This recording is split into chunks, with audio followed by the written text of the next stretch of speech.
Pradita, Devan, Dimas Aditya, sakit ya. Kalian menjaga kesehatan ya. Banyak yang sakit ini teman-teman kalian. Ervina Dunia, Farah Diana, Farel, sakit lagi. Farid Rahman, Firza Putra, Ilham Dwi, Jessica Devti, Luki Amelia, Mutia,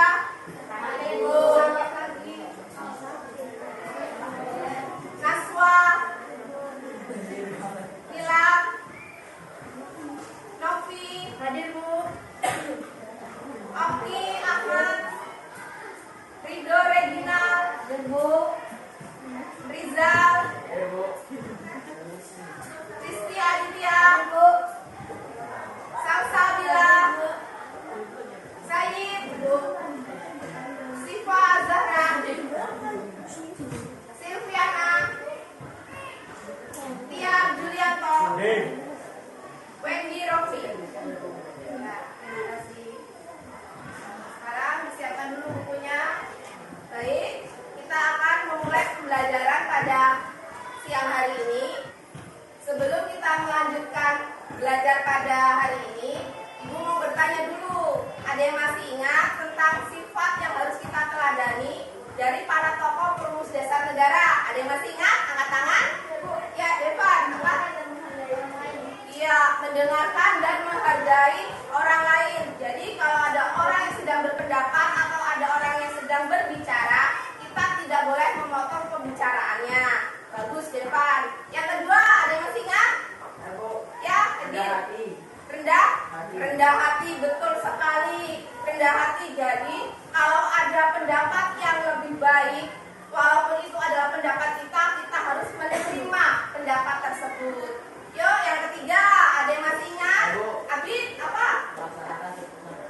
Ya, melaksanakan keputusan bersama. Bagus, Bid. Jadi apapun hasil dari musyawarah itu pasti untuk kebaikan bersama. Jadi kita harus menerimanya dengan baik. Oke, kalian sudah paham? Pelajaran minggu lalu kita akan memulai pelajaran hari ini. Pada hari ini kita akan membahas tentang norma dalam kehidupan bermasyarakat. Tujuan dari pembelajarannya ialah melalui kegiatan pembelajaran diharapkan motivasi belajar peserta didik akan meningkat. Selain itu, diharapkan peserta didik juga dapat bersyukur atas keberadaan norma dalam kehidupan bermasyarakat, berbangsa dan bernegara. Yang kedua, mendukung proses penegakan hukum. Yang ketiga, menyimpulkan pengertian dan macam-macam norma dengan baik. Yang keempat, mengaitkan macam-macam norma dalam kehidupan bermasyarakat dan berbangsa. Yang kelima, menyajikan hasil telaah tentang pengertian dan macam-macam norma. Yuk, sekarang kita lanjut. Nah, di sini ada gambar. Sedang apa ya siswa dalam gambar tersebut? Ada yang tahu? Ya, Aldo.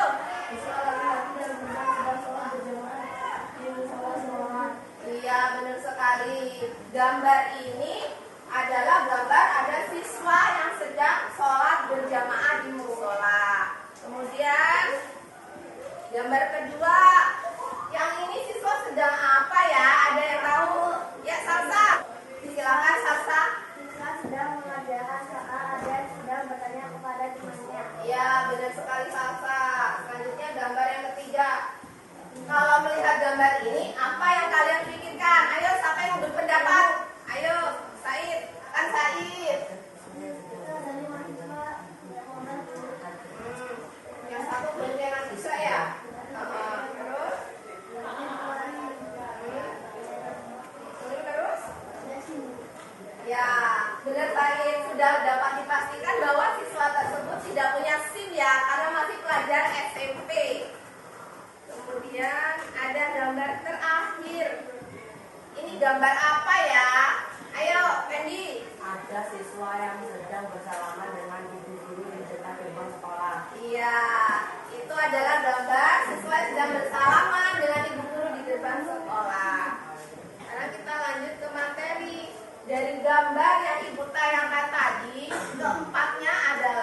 gambar yang berhubungan dengan norma yang akan kita pelajari pada hari ini. Pengertian norma adalah kaidah hidup yang mempengaruhi tingkah laku manusia dalam hidup bermasyarakat. Selanjutnya, macam-macam norma. Macam-macam norma ada 4. Yang pertama adalah norma kesusilaan. Norma kesusilaan adalah peraturan hidup yang berkenaan dengan bisikan kalbu dan suara hati nurani manusia. Contohnya seperti gambar yang tadi, saat ulangan ada siswa yang mau mencontek. Padahal dia tahu mencontek itu adalah perbuatan yang salah, tapi dia tetap melakukannya. Tapi dalam hatinya pasti dia tahu, oh yang saya lakukan itu salah loh. Seharusnya saya tidak mencontek. Sanksi dari norma kesusilaan adalah rasa menyesal. Ya Allah, kenapa ya saya tadi mencontek? Saya merasa bersalah. Kenapa saya menyontek punya teman saya? Jelas sampai sini? Jelas. Nah, kemudian kita lanjut ke norma selanjutnya, ialah norma kesopanan. Norma kesopanan adalah norma yang berhubungan dengan pergaulan manusia dalam kehidupan sehari-hari.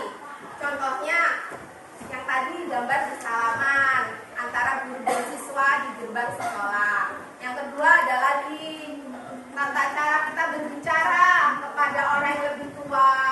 Kemudian tata cara kita berpakaian kalau pergi keluar rumah. Sanksinya dalam norma kesopanan ialah pengucilan dan tidak disenangi oleh orang lain serta dicemooh oleh masyarakat. Jadi kalau kamu tidak sopan, jadi anak yang tidak sopan, pasti nanti kamu diomong-omong sama orang lain. Itu anaknya Pak Adi kok nggak sopan ya? Harusnya kan kalau ada orang itu ya negor, Bu, Pak, seperti itu ya. Kemudian norma yang ketiga adalah norma agama. Norma agama ialah peraturan hidup manusia yang bersumber dari wahyu Tuhan. Contohnya seperti gambar tadi, ada siswa yang sedang beribadah sholat zuhur berjamaah di musola. Sanksinya apa, Bu? Kalau kita tidak menjalankan, dia berdosa dan masuk neraka. Norma yang terakhir adalah norma hukum. Norma hukum adalah peraturan mengenai tingkah laku manusia dalam pergaulan masyarakat yang dibuat oleh badan-badan resmi negara. Sanksinya sangat tegas. Contohnya dari norma hukum yang tadi, yang gambar ada siswa sekolah naik motor, ada yang boncengan 2, kemudian tidak pakai helm, dan sangat dipastikan dia tidak mempunyai SIM. Dia sudah pasti melanggar norma hukum. Sanksinya apa ya, Bu? Melanggar norma hukum? Denda dan penjara. Nah, demikian materi yang Ibu jelaskan pada hari ini. Ada yang mau bertanya atau ada yang kurang jelas, Ibu persilakan. Saya Bu. Ya, Sufa, silakan mau tanya apa, Nak? Apakah norma itu penting dalam kehidupan bermasyarakat? Oh iya, Bu, apakah norma itu penting dalam kehidupan bermasyarakat? Sangat penting ya. Norma itu sangat penting karena norma itu adalah aturan. Aturan untuk mewujudkan keadaan yang tertib, damai dalam suatu kehidupan masyarakat. Sudah jelas semuanya? Sudah. Kalau sudah jelas, sekarang kita lanjut menonton video dan kalian harus mengamati nanti mengerjakan di LKPD. Baik, sekarang kita lanjut. Kalian akan Ibu bagi menjadi 5 kelompok. Setiap kelompok terdiri dari 6 orang. Menyesuaikan saja kalau ada yang kurang ya, bisa lebih. Kemudian Ibu akan membagi LKPD. LKPD ini adalah lembar kerja peserta didik. Nanti setelah kalian mengamati video yang ada di depan, kalian menganalisisnya, dikerjakan di dalam LKPD. Bagaimana, jelas instruksinya? Jelas?